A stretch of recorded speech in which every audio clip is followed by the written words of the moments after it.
Hi everyone, it's Mads from Denim and Leather and I'm here with Mike Peaches from the Alarm. How are you? Nice to be here, yeah, great. Aberdeen, cool. So you're about to play a set here in Aberdeen. How are you looking forward to that? Yeah, it's a great venue. I've not been here before.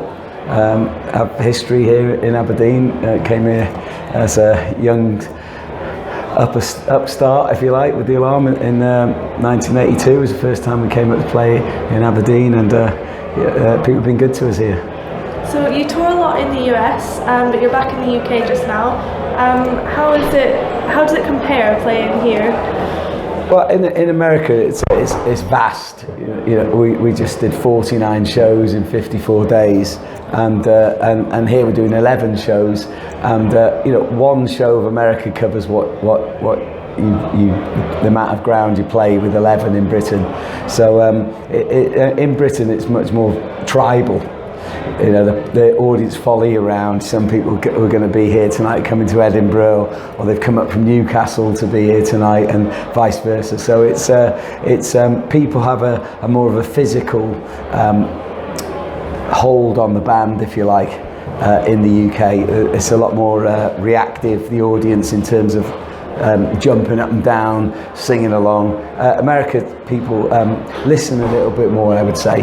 They take in some of the nuances, but I think that's because we come from a home and away kind of culture, where we follow our football teams home and away in Britain. In the USA, people just go to home games because the distance to get to an away game is so far away that they don't have that intensity at their events like we have in Britain. So when we play in Britain, I mean, I'm from Wales and you're from Scotland, we've got that whole Celtic fervour that comes out when there's a concert, when we're gathered together with people of similar taste, similar calling, and I think that's really where Britain differs. So you've been in the music industry for over 30 years. How have you seen it change? Well, when I started out, if you got success and you went on Top of the Pops, it was a sellout. You were accused in the music media of the time that, oh, they're not our band anymore, they've sold out, they've gone commercial. But then when Britpop happened in the 90s, it became all about commercialism. You weren't any good if you hadn't sold 1 million records. But I think now we're about to turn the tables again, where it's much cooler to be in a band that has a relationship with their audience, where it's a bit more underground, where people take their time to value and appreciate the music. It's not mass. I hate mass commodity music. I don't want my records to be in supermarkets. We've got new albums out at the moment, but we would keep them off the internet. That can come later for other people, but right now we're sharing our music with our audience in an underground way, so people can value it. Today, Liam Gallagher's record came out, and we listened to it on Spotify, and we thought, oh, it's all right. But then I said, hang on, we can't judge the record on tiny speakers and little headphones, digital. Let's get the album and put it on. We put it on, we blasted it in the van, loud. You could hear the bass and the drums, all the musicians behind the band. I thought, what a record. And I think that we're very quick to write records off when we get them for free. We get them on our Spotify accounts, we listen to them on YouTube, we make snap judgments, we hear them on these little speakers. We're not giving the bands and the artists and music a chance to breathe anymore. So I think goodbye to all that. Let's make music for people who like music, which is how it was when we started. So I'm glad music is becoming underground again, and people who value it then value it, and they're prepared to buy records, support bands, listen to their music, digest the lyrics. And I think that makes for a better culture. So you've written a musical called Oxy and the Moron, which is starting next week in Ipswich. Yeah. How did that come around? I went to see a thing called the Rock and Roll Pantomime, believe it or not, directed by a guy called Peter Rowe, and they've been very successful across Britain. And they played at Theatre Clwyd in Mold, North Wales, where I lived. One of them did. And they run for about 3 months straight, and they sold out. And I went with my kids. And the band and the actors are the same. There's no band in the pit. The actors are the musicians. They act when they're not playing. They jump on while other people act. And it's a brilliant concept. And I thought, wow, a serious musical using that as a tool to tell a story. Actors, musicians, all on the stage at the same time. I thought that would be great to tell a story that's based in the punk rock era where I was born, from seeing the Sex Pistols and the Clash, and seeing how our lives have changed and grown. And we might not look like a punk with spike hair and a leather jacket. But to me, that wasn't punk rock. It was about being an individual. Punk rock was about setting yourself free, not conforming, not wearing uniforms, being yourself. And to me, punk rock didn't create just Sid Vicious and a nihilistic black heavy metal killer punk records. It was the catalyst that created Live Aid and everything that's come from that. You know, Bono's a punk rocker, so is Bob Geldof, and even our prime ministers and our guys, our first ministers, grew up listening to the same kind of music, and they're trying to change their world.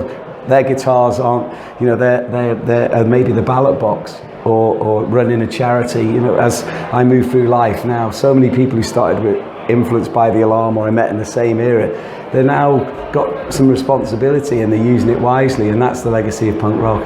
And that hopefully what comes across through Oxy and the Morons, because it's there to save lives. So you recently filmed a documentary about your leukemia. Was it a hard decision to keep filming when you found out that your wife Jules was also suffering from cancer?